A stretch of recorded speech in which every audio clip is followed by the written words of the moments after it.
और मैं खास कर देश भर की युवा पीढ़ी को कहना चाहता हूं कि एक बार सुभाष बाबू के जीवन को आप अचूक पढ़िए।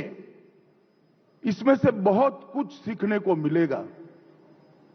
एक ऐसा मेधावी विद्यार्थी जो आईसीएस की परीक्षा में टॉपर कर बाहर आया।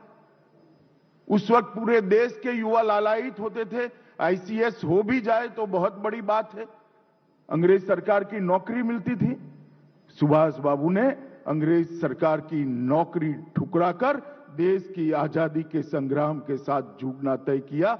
वहीं से उन्होंने एक बहुत बड़ा संदेश दिया।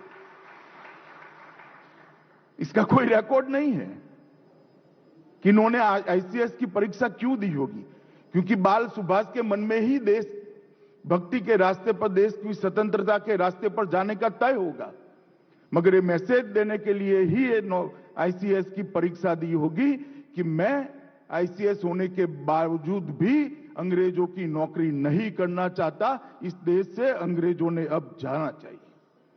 एक उत्तम प्रशासक थे, कलकत्ता के मेयर बने, कांग्रेस पार्टी के 2 बार अध्यक्ष बने और एक बार तो गांधी जी की इच्छा के विरुद्ध चुनाव लड़कर गांधी जी के प्रत्याशी को हराकर वो कांग्रेस के अध्यक्ष बने। वो उनकी लोकप्रियता का परिचायक और अदम्य उत्साह, देश को कुछ भी कर आजादी देना और इसमें से कोई चीज, कोई प्रयास, कोई रास्ता बाकी न छोड़ना। मित्रों, कल्पना कर सकते हैं एक ऐसे साम्राज्य के खिलाफ वो लड़ाई लड़ते थे जिसका सूर्योदय कभी समाप्ति नहीं होता था, जिनका दिन कभी अस्त नहीं होता था।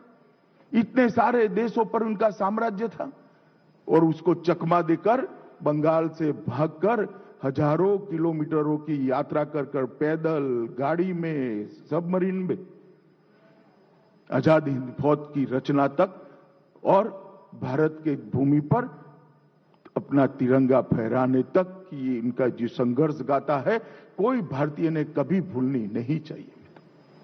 और इसीलिए भारत सरकार ने तय किया है कि 125वां उनका जो साल है उसको न केवल सुभाष बाबू देश के लिए, देश की आजादी के लिए, देश को आगे बढ़ाने के लिए जिन जिन लोगों ने अपना जीवन का बलिदान दिया है, जिन जिन लोगों ने अपनी पढ़ाई लिखाई छोड़कर देश के स्वतंत्रता संग्राम में कूद पड़े, वो सभी को एक बार फिर से जनमानस के अंदर पुनर्जीवित करना और उसमें से प्रेरणा लेकर आगे बढ़ना।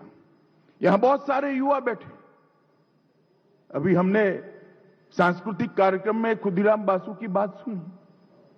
इतनी कम आयु में हंसते हंसते वंदे मातरम बोलकर फांसी के फंदे पर चढ़ जाना कोई कम वीरता की बात नहीं है।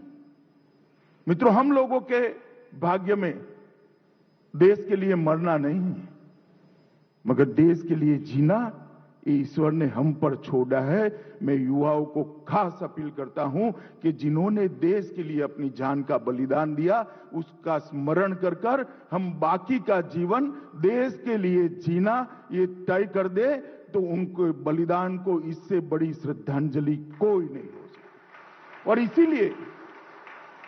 इसीलिए इस प्रकार के कार्यक्रम की रचना की जाती है कि युवा पीढ़ी इसको जाने, समझे, ये संस्कार को, देशभक्ति और बलिदान के संस्कार को स्वीकार करे। बलिदान का मतलब